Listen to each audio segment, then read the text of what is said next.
L'un des grands volets de ces accords de coopération est sans doute l'économie. Désormais, les activités de la Chambre de commerce du Burkina devront bien se dérouler en territoire ivoirien.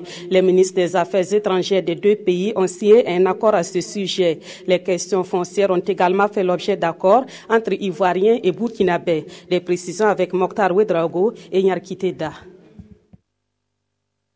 Par cette signature, Alpha Bari, ministre en charge des Affaires étrangères du Burkina, et son homologue ivoirien mettent en route l'accord de facilitation des activités de la Chambre de commerce du Burkina en Côte d'Ivoire.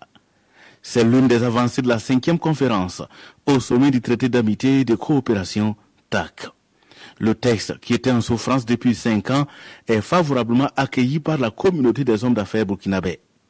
Vous savez que ce n'est pas facile pour un opérateur économique d'être entre les deux pays.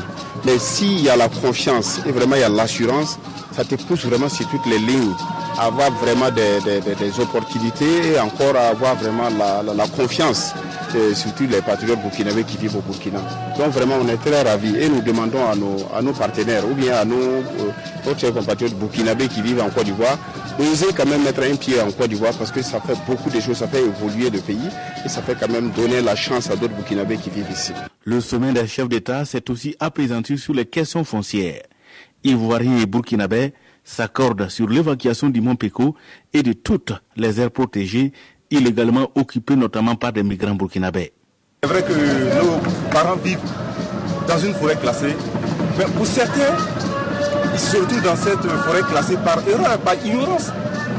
Voilà, vous voyez un peu, certains ont été induits en erreur, mais aujourd'hui, si l'État ivoirien vraiment décide de demander à tous ces occupants de sortir du Mont Péko, nous acceptons cela, mais seulement nous demandons toujours au gouverneur de permettre à ce que vraiment les gens puissent vraiment être évacués de manière pacifique et que vraiment il n'y a pas vraiment d'action qui pourra amener nos deux peuples encore à avoir des regrets. La dynamique d'ITAC plaide pour la mise en place d'un comité de coordination et de suivi post-évacuation.